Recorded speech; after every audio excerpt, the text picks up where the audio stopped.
శుక్లాంబరధరం విష్ణుం శశివర్ణం చతుర్భుజం ప్రసన్నవదనం ధ్యాయేత్ సర్వవిఘ్నోపశాంతయేత్. వ్యాసాయ విష్ణురూపాయ వ్యాసరూపాయ విష్ణవే నమో వై బ్రహ్మనిధయే వాసిష్ఠాయ నమో నమః. విమలపటీ కమలకుటీ పుస్తకరుద్రాక్షసస్తహస్తపుటీ కామాక్షి పక్ష్మలాక్షి.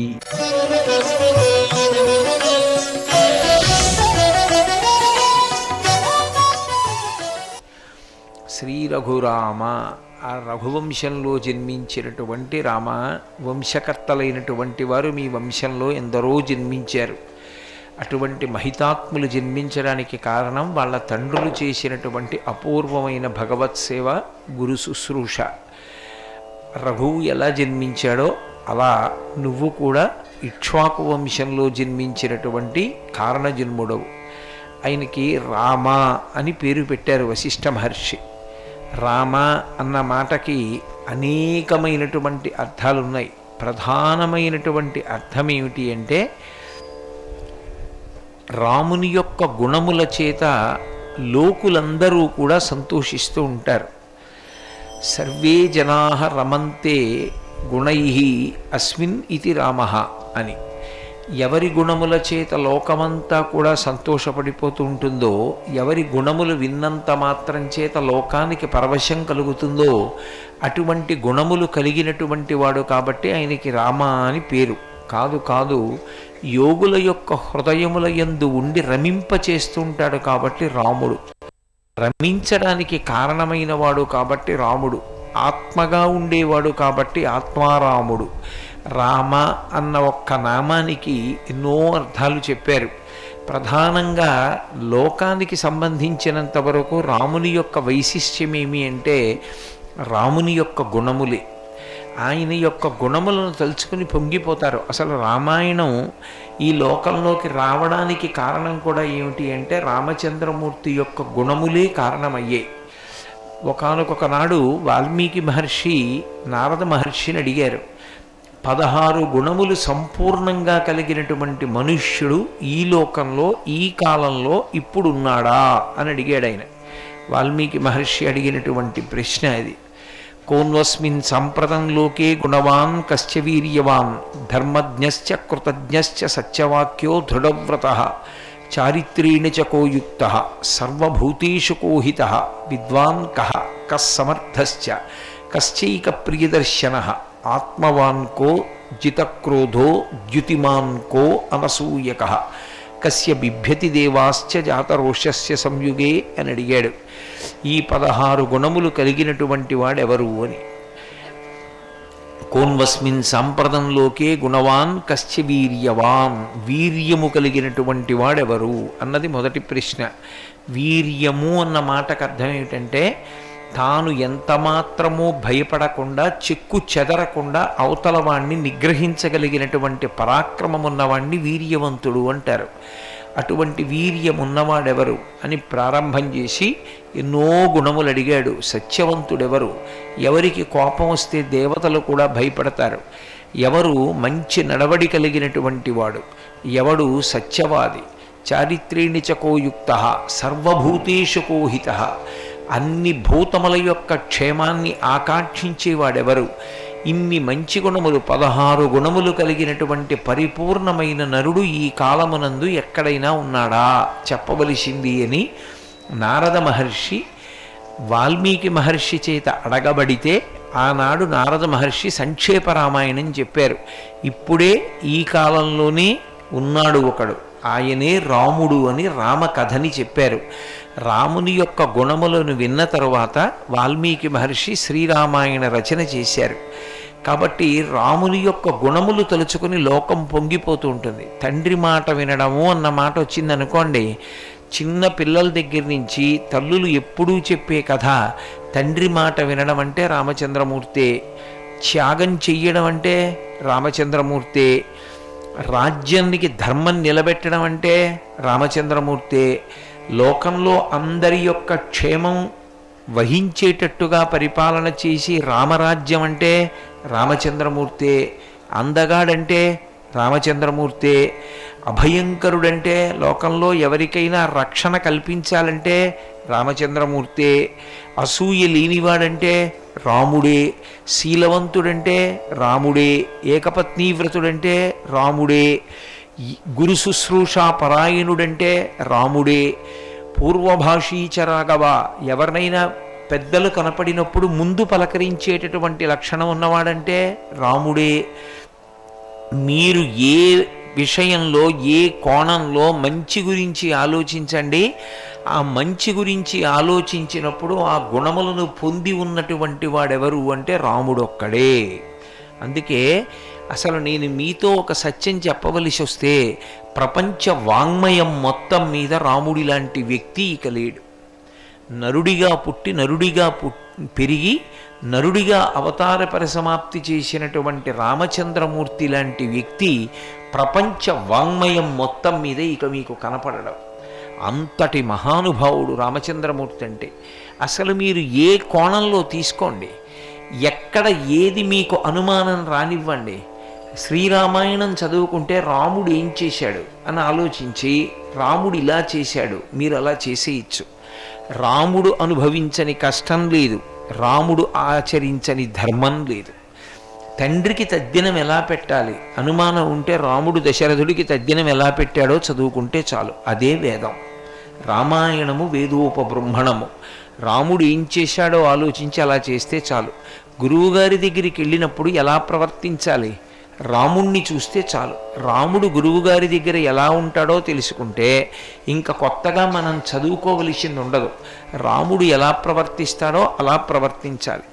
రాముడు భార్య పట్ల ఎంత ప్రేమైకమూర్తిగా ఉంటాడో చూస్తే భార్య పట్ల ఎంత ప్రేమతో ఉండాలో పురుషుడికి అర్థమవుతుంది.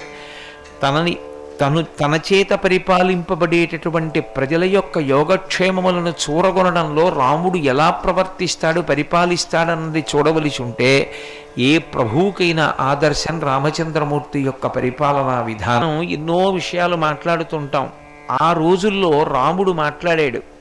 అసలు 4 రకాలైనటువంటి రహదారులు ఎలా ఉండాలి, మంత్రులు ఎలా ఉండాలి, గూఢచారి వ్యవస్థ ఎలా ఉండాలి, గూఢచారి వ్యవస్థ మీద మళ్ళీ ఉండేటటువంటి వ్యవస్థ ఎలా ఉండాలి, రాజు ఎంతసేపు పడుకోవాలి, ఎవరిని నమ్మాలి, ఎవరిని నమ్మకూడదు, ఎవరిని దగ్గర పెట్టుకోవాలి, ఎవరిని దూరంగా ఉంచాలి, దగ్గర నుంచి రాముడు మాట్లాడనటువంటి విషయం ఉండదు. ఈ దేనికి సంబంధించినటువంటి అంశమైనా సరే శ్రీరామాయణంలో రామప్రోక్తంగా రామచంద్రమూర్తి చేత చెప్పబడినటువంటి విషయంగా లోకంలో జనులు ఇప్పటికీ అనుభవిస్తూనే ఉంటారు. అంటే గుణములు అన్న మాట ఎప్పుడైనా వస్తే రాముడే దానికి తార్కాణం. అంత గొప్ప గుణముల యొక్క రాశి అయిన సుగుణముల యొక్క పోత, అంతటి మహానుభావుడు. చిత్రం ఏమిటంటే ప్రయత్నపూర్వకంగా వెతికి చూసినా సరే రాముడు ఏ ఒక్క దుర్గుణమునకు వశుడై ఉండడు. ఈ ఒక్క దుర్గుణం ఉందండి రాముడి దగ్గర ఇదొక్కటి బలహీనత అని చెప్పడానికి ఏది ఉండదు. రాముడు అంత గొప్పగా దుర్గుణములను పక్కన పెట్టి సద్గుణములకు ఆలవాలమై ఉంటాడు. అందుకే రామాయణం చదువుకోవడం, రామకథ చదువుకోవడం, రామకథ చెప్పడం, పిల్లలకి రామాయణం చెప్పడం అంటే ఇల్లు ఎప్పుడూ కూడా ప్రశాంతంగాను సకల సౌఖ్యాలతోటి శాంతి ధర్మాలతోటి ఉండడానికి కావలసినటువంటి పునాదిని నిర్మాణం చేయడం. అందుకే అసలు రామాయణం చదవని నాడు మనుష్యత్వం నిలబడదు. రామాయణం చెప్పనప్పుడు మనుష్యులలో మనుష్య సంబంధమైనటువంటి గుణములు ప్రకాశించవు. అన్ని గొప్ప గుణములు కలిగినటువంటి వాడు రామచంద్రమూర్తి. అందుకే లోకులు ఎప్పుడూ కూడా ఆయన గుణముల యందు రమిస్తూ ఉంటారు, ఆనందమును పొందుతూ ఉంటారు. మీరు నాకు ఒక్క విషయం చెప్పండి, మహాభారతంలో ఎన్నో సంఘటనలు, ఎందరో వ్యక్తులు కనపడతారు. కొంతమంది గురించి ప్రస్తావన చేస్తే ఇప్పటికిప్పుడు నాకు జ్ఞాపకం ఉందండి ఆయన చరిత్రంతా అని చెప్పడం కష్టం, ఆ కథంతా చెప్పడం కష్టం. నేను బభ్రువాహనుడు అన్నాను అనుకోండి, బభ్రువాహనుడి కథంతా జ్ఞాపకం ఉండడం కష్టం. కానీ శ్రీరామాయణము అన్నాను అనుకోండి, రామకథ తెలియని వాళ్ళు ఎవరు అసలు లోకంలో? రామకథ తెలియని వాళ్ళు ఎవరైనా ఉంటారా? దశరథ మహారాజు గారికి 3 భార్యలు, 4 కుమారులు. పెద్దవాడు రామచంద్రమూర్తి దశరథ మహారాజు ఇచ్చినటువంటి మాట సత్యం చేయడం కోసం అడవికి వెళ్ళడం, సీతాపహరణం, రావణ సంహారం, వెనక్కి రావడం, పట్టాభిషేకం. ఇది ఎంత పెద్ద విశేషం! రామకథ తెలియని వాళ్ళు ఉండరు, కానీ రామాయణం మాత్రం చెప్పబడుతూనే ఉంటుంది, రామాయణం వింటూనే ఉంటారు. ఎందుకు రామాయణం చెప్పడం, ఎందుకు రామాయణం వినడం అంటే, రాముని యొక్క గుణములను విన్నప్పుడు ప్రజలు రంజకత్వాన్ని పొందుతారు, ఆనందంతో పరవశించిపోతారు. అలా పరవశింప చెయ్యగలిగినటువంటి కథ రామకథ. అందుకే సమస్త గుణములకు ఆలవాలమైనటువంటి వాడు రామచంద్రమూర్తి. అందుకే గుణము అన్న మాట వచ్చినప్పుడు మొట్టమొదట చెప్పబడే కథ ఏది అంటే రామకథే చెప్తారు. రామకథకి ఒక లక్షణం ఉంది, మిగిలినటువంటి కథలు అలా ఉండవు. కృష్ణావతారం ఉందనుకోండి, కృష్ణావతారంలో కృష్ణుడు ఏం చేశాడో అది మనం చెయ్యలేము, చేసే ప్రయత్నం చెయ్యకూడదు కూడా. కృష్ణుడు కన్నులు తెరువని కడుచిన్ని పాపడై దానవిచను బాలు త్రావి చంపే. కృష్ణుడు అసలు కన్నుడు కూడా తెరవడం చేత కానటువంటి పసిపిల్లవాడిగా ఉండగా రాక్షసి అయినటువంటి పూతన యొక్క స్థనమునందున్నటువంటి పాలు తాగినట్టుగా నటించి 2 గుక్కలలో పూతన శరీరంలో ఉండేటటువంటి సమస్త శక్తులను కూడా తాగి పూతనని సంహరించాడు. కృష్ణ భగవానుడు ఏం చేశాడో అది చెయ్యడం సాధ్యం కాదు. కానీ శ్రీరామాయణంలో రామచంద్రమూర్తి ఒక మనుష్యుడు ఎన్ని కష్టాలు పడతాడో అన్ని కష్టాలు పడ్డాడు. ఒక మనుష్యుడు ఎలా ఏడుస్తాడో అలా ఏడిచాడు, ఒక మనుష్యుడు ఎలా సంతోషిస్తాడో అలా సంతోషించాడు. అందుకే రామకథ మనుష్యునికి చాలా దగ్గరగా ఉంటుంది. మిగిలిన కథలు ఏవి కూడా మీకు ఏది తీసుకోండి మనుష్య జీవితానికి దగ్గరకి రావు. రామకథ ఉన్నట్లుగా ఏ కథ దగ్గరికి రాదు. మీకు నేను ఒక ఉదాహరణ చెప్పాలి అంటే, రాముడు అరణ్యవాసానికి వెళ్ళాడు.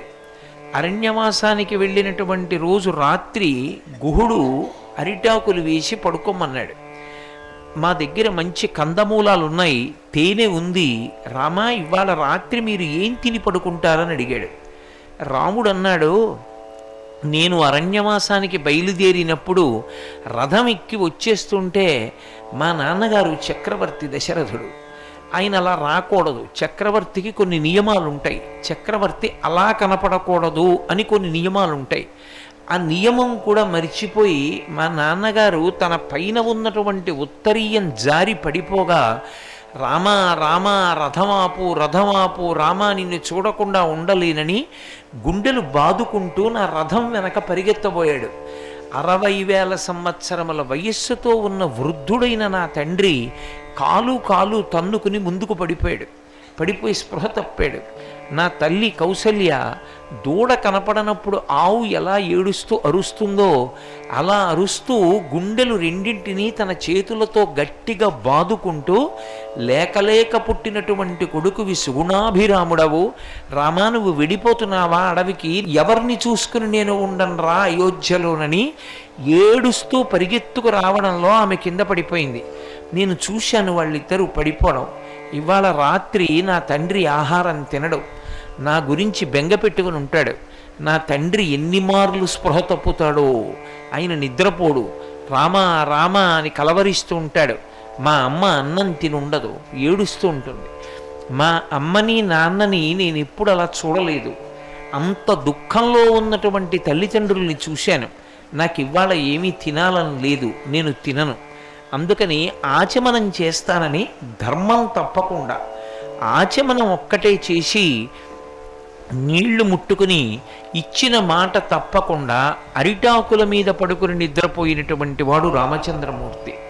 రాముడి కథ చదువుతున్నప్పుడు మన తల్లిదండ్రులకు మన మీద ఉండేటటువంటి ప్రేమ, మనం ఏదైనా ఊరు వెళ్ళేటప్పుడు గుమ్మం దగ్గర నిలబడి మనం క్షేమంగా వెళ్ళి రావాలని బెంగ పెట్టుకొని కళ్ళొత్తుకున్న అమ్మ, మన యొక్క క్షేమాన్ని కోరుకుని మనకి 10 జాగ్రత్తలు చెప్పేటటువంటి తండ్రి జ్ఞాపకానికి వస్తారు. ఆమె కథ వాస్తవానికి దూరంగాను ఏదో అర్థం చేసుకోవడానికి కష్టంగానూ ఉండదు, మన జీవితాల్లో అంతర్భాగంగా మమేకమైపోతుంది. అందుకే చిన్న పిల్లలకి చెప్పండి రామకథ, సంతోషంగా వింటారు. పరమ వృద్ధుడికి చెప్పండి రామకథ, సంతోషంగా వింటారు. రామకథ వజ్రాల గని. మీరు ఎంత తవ్వుకోండి అందులోంచి కొత్త విషయాలు పుడుతూనే ఉంటాయి. శ్రీరామాయణం అన్వయం కానటువంటి విషయం ఉండదు. మీకు నేను ఒక్క విషయం చెప్పాలి అంటే, అసలు శ్రీరామాయణం నుంచి మినహాయింపు పొంది మీరు ఏది ఆలోచించలేరు. రామాయణం చదువుకోవడం అలవాటైపోతే, రామాయణాన్ని చదువుకుంటే, రామాయణాన్ని పారాయణ చేస్తే మీకు ఎక్కడికి వెళ్ళండి రామాయణం కనపడుతుంది. నేను మీతో మనవి చేసింది అదే. రామాయణం బాగా చదువుకోవడానికి అలవాటు పడిన వ్యక్తి క్రమక్రమంగా రామచంద్రమూర్తి అయిపోతాడు అని చెప్పడానికి కారణం అదే. ఒక్క రామాయణమే అలా మారుస్తుంది, ఏ ఇతర గ్రంథానికి ఆ శక్తి లేదు. గొంగళి పురుగు చూడండి, ఆకులు బాగా తిని గూడు కట్టుకుని తను ఆ గూట్లో నిద్రపోతుంది. నిద్రపోయినటువంటి గొంగళి పురుగు నిద్రలోనే సీతాకోకచిలుక అయిపోతుంది. అలాగే రామాయణం చదవగా చదవగా చదవగా, రామనామం పలకగా పలకగా, రామనామం వ్రాయగా వ్రాయగా నిద్రపోతున్న గొంగళి పురుగు సీతాకోకచిలుకైపోయినట్టే. ఎవరు అలా రామాయణాన్ని చదువుకున్నాడో వాడు కొన్నాళ్ళకి రాముడే అయిపోతాడు. అందులో మీకేమీ సందేహం అక్కర్లేదు. అంత గొప్ప కావ్యం శ్రీరామాయణం.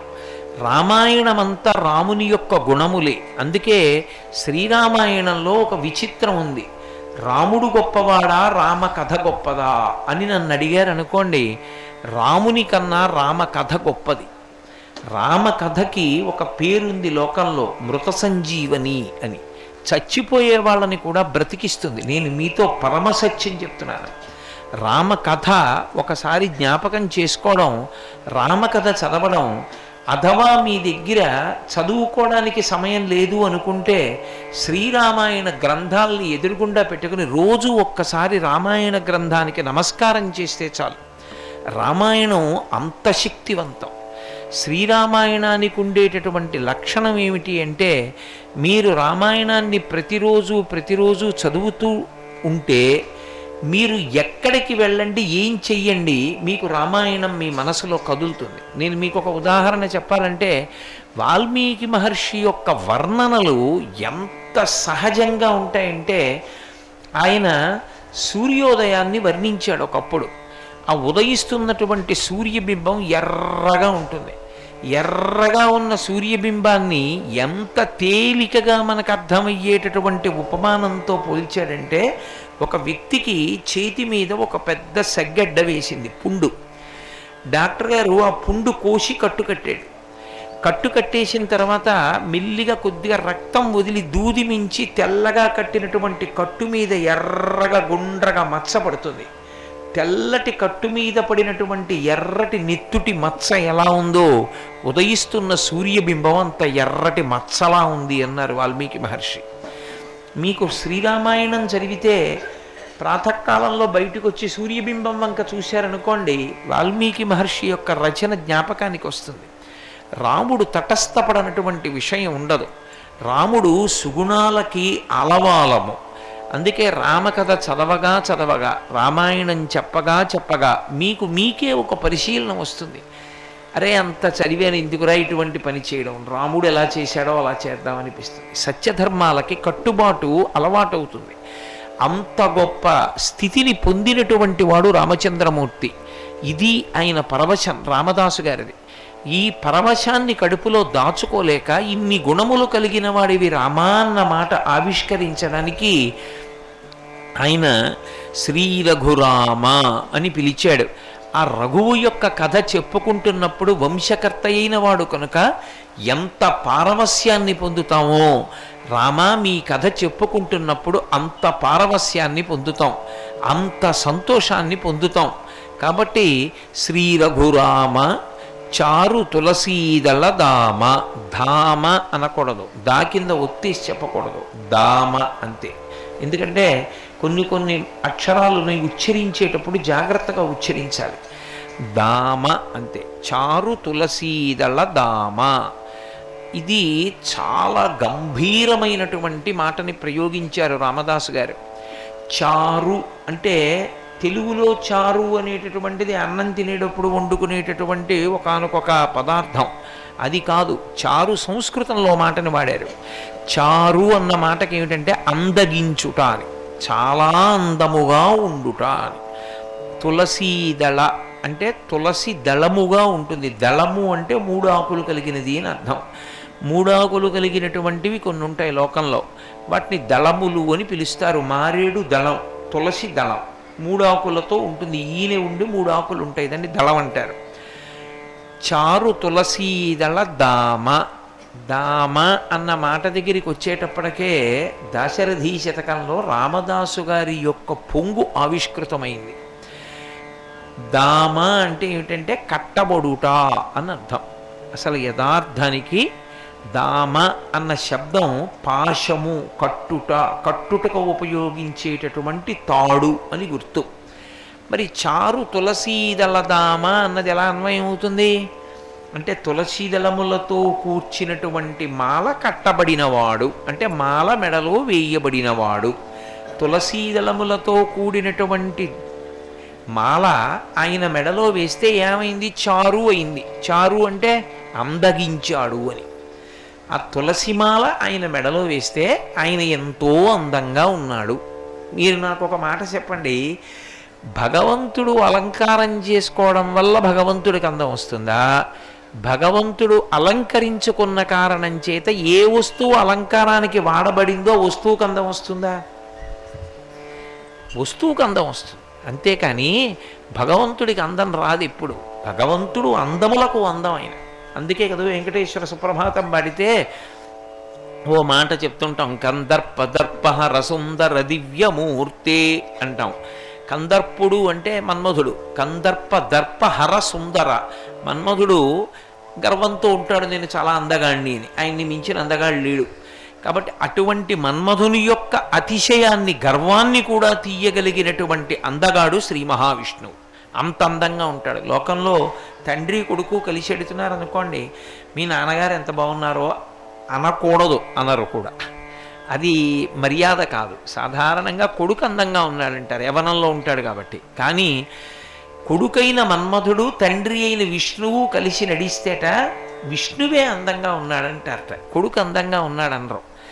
భగవంతుని యొక్క అందములో గొప్పతనం ఏమిటంటే మీరు ఆయనకి అన్నీ వేసిన అందమే, అన్నీ తీసిన అందమే. అది ఆయన అందం. సర్వం శ్రీ ఉమామహేశ్వర పరబ్రహ్మార్పణమస్తు. స్వస్తి.